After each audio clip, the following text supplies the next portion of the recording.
Dear students, in the last lecture we have seen the role of digestion and role of filtration. So in this point we will study what is the role of washing. Washing of the precipitate. Why we wash the precipitate? So now see here, most of the precipitates are obtained in presence of one or more soluble compounds and contaminant.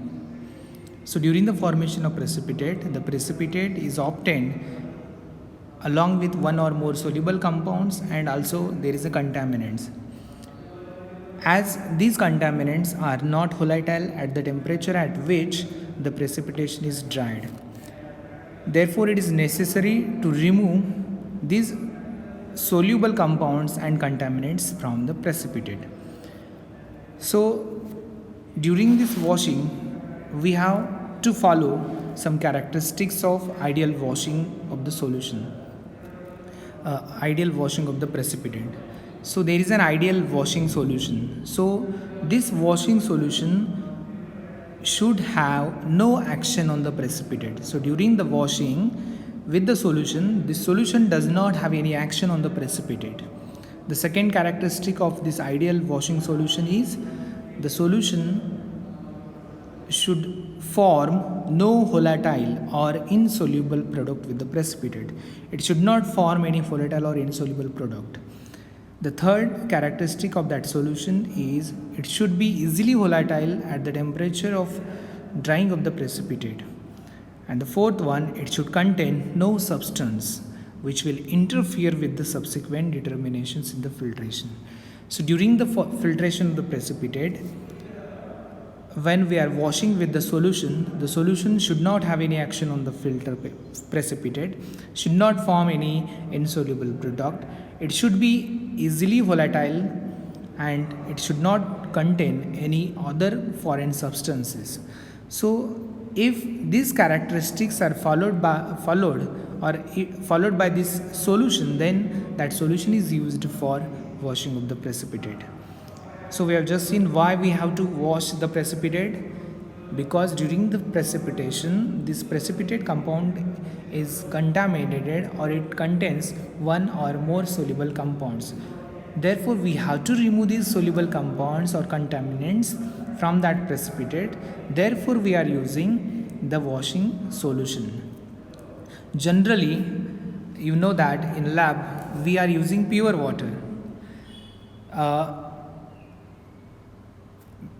But this pure water is not used for washing unless, now see here, unless it is certain that it will not dissolve the precipitate.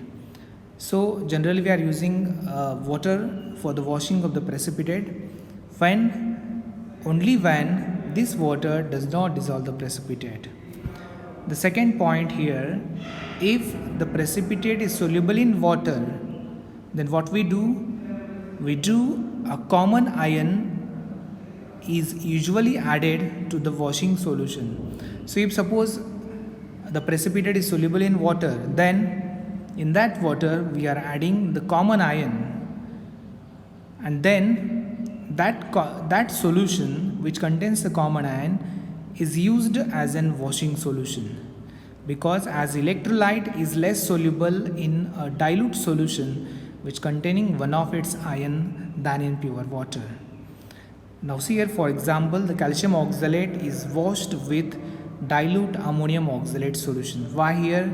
Because this dilute ammonium oxalate has an oxalate ion which is common with the calcium oxalate precipitate. So in the precipitate of calcium oxalate is there, and the washing solution also contains oxalate. Therefore, during this washing of this calcium oxalate, the calcium oxalate does not undergoes dilution or dissolve in the pure water if this water contains an oxalate like common ion.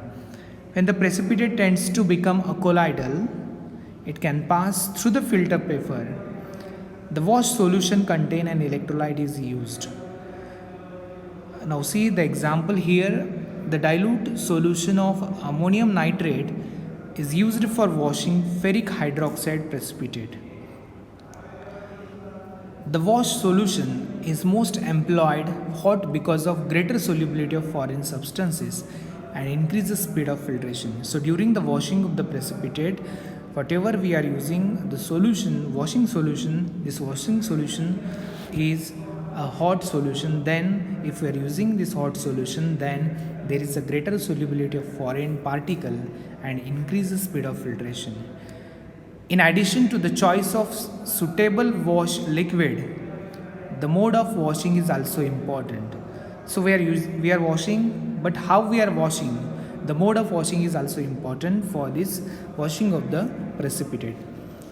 So now see here, the precipitate is washed using a jet of wash liquid thoroughly on the filter paper. So we are washing the filter paper, washing the precipitate thoroughly by using this wash liquid. This should be followed after the washing of the precipitate. The washing of edge of the filter paper is also carried out. So during this washing of the filter precipitate, now see here, we are using a washing liquid in large amount or in small amount. So which is the best method to wash the precipitate, whether by using a large number of small washing or using a large washing in a single time? Now see here, there is an explanation, a mathematical explanation for the mode of washing of the precipitate. A large number of small washing, for example, if you are using 5 ml, 5 ml, 5 ml, 5 ml, if you are using such a small quantity of liquid for the washing of the precipitate in large numbers, if you are washing a precipitate 5 times with 5 ml each time, then that is known as large number of small washings.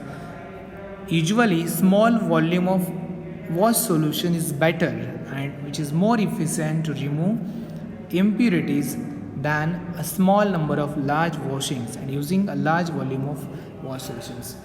This means that if we are washing a precipitate, we have to use a large number of small washing instead of a small number of large washing.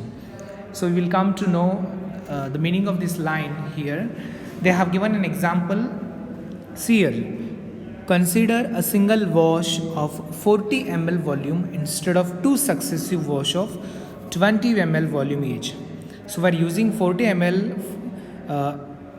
washing liquid for the washing of the precipitate instead of 2 successive washes of 20 ml. Since the total volume in both the cases are same, the loss of precipitate by solubility effect is identical. Now presume that precipitate remains 1 ml of the liquid with which it was last in contact.